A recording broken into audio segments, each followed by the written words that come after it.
ಅಕಾಲಿಕ ಮರಣ ನಮ್ಮ ಯಜಮಾನರು ಶಮನಶಂಕರ್ ಅಪ್ಪಾಜಿಯವ್ರು ತೀರ್ಕೊಂಡಿರೋದ್ರಿಂದ ಅನಿರೀಕ್ಷಿತವಾಗಿ ಎಲೆಕ್ಷನ್ ಬಂದ್ಬಿಡ್ತಿದ್ದು. ನಾವು ನಿರೀಕ್ಷೆ ಮಾಡಿರಲಿಲ್ಲ.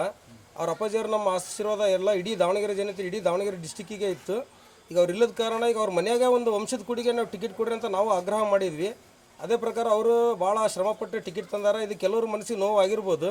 ಆದ್ರೆ ಒಂದು ಮಂತಂದಾಗ ಅಷ್ಟಕ್ಕೊಂದು ಖರ್ಚು ಮಾಡಿ ಅವ್ರು ಗೆದ್ದು ಅವ್ರ ಯಜಮಾನರು ತೀರ್ಕೊಂಡಾರ ಅಂದಾಗ ಅವ್ರಿಗೆ ಕೊಟ್ಟರೆ ಸಹಜ ಐತಿದು. ಇದೇನು ವಿಚಾರನ ದೊಡ್ಡದಾಗಿ ವಿವಾದ ಚರ್ಚೆ ಮಾಡೋದು ಬೇಡ.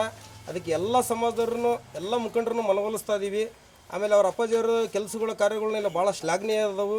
ಎಲ್ಲ ಕೋಮಿನ ಜನನೂ ಅವರು ಒಂದು ಹಿಡಿತದಾಗ ಇಟ್ಕೊಂಡು ಎಲ್ಲರಿಗೂ ಒಳ್ಳೇದು ಮಾಡ್ಬೇಕನ್ನೋ ಒಂದು ಭಾವನೆಯೇ ನಮಗೆ ಇವತ್ತು ಪ್ರೇರಣೆ. ಆಮೇಲೆ ಇವರು ಸಮರ್ಥ ಶಾಮನೂರನ್ನು ನಾವು ಅವರ ಅಜ್ಜರನ್ನ ನಾವು ಕಾಣ್ತಾ ಇದ್ದೀವಿ ಅವ್ರ ಮುಖದಲ್ಲಿ.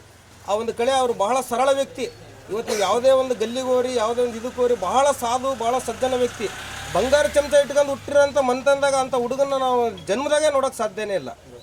ಇವತ್ತು ಚಪ್ಪಲಿ ಬಿಟ್ಟು ಎಲ್ಲ ಮಂದಿರ ಇರ್ಬೋದು, ದರ್ಗಾ ಇರ್ಬೋದು, ಎಲ್ಲ ಕೊಮ್ಮಿನ ಜೊತೆಗೂ ಭಾಳ ಒಡನಾಟ ಮಾಡ್ತಾಯಿದ್ರೆ 100% ಸತ್ಯ. ನನ್ನ ಮನಸ್ಸಿಂದ ಹೇಳ್ತಾ ಇರೋದು ಇದು ಭಾವನೆಯನ್ನು. ಇದು ಓಟ್ ಗಿಮಿಕಿಗಾಗಲಿ ಅಥವಾ ಜನಗಳಿಗೆ ಹೋಲಿಸಬೇಕಲ್ಲ ಅನ್ನೋ ಉದ್ದೇಶ ಇಲ್ಲ. ಅವರು ಆ ನಾಯಕನ ನಾವು ಬೆಳೆಸಿದ್ವಿ ಅಂದರೆ ನಮ್ಮ ಜಿಲ್ಲೆ ಸುರಕ್ಷಿತವಾಗಿರ್ತೈತಿ, ನಮ್ಗೆ ಯಾವುದೇ ರೀತಿ ತೊಂದರೆ ಇರೋದಿಲ್ಲ ಅನ್ನೋ ಒಂದು ಉದ್ದೇಶಕ್ಕೆ ನಾವು ಅವ್ರಿಗೆ ಸಪೋರ್ಟ್ ಮಾಡ್ತಾ ಇದ್ದೀವಿ.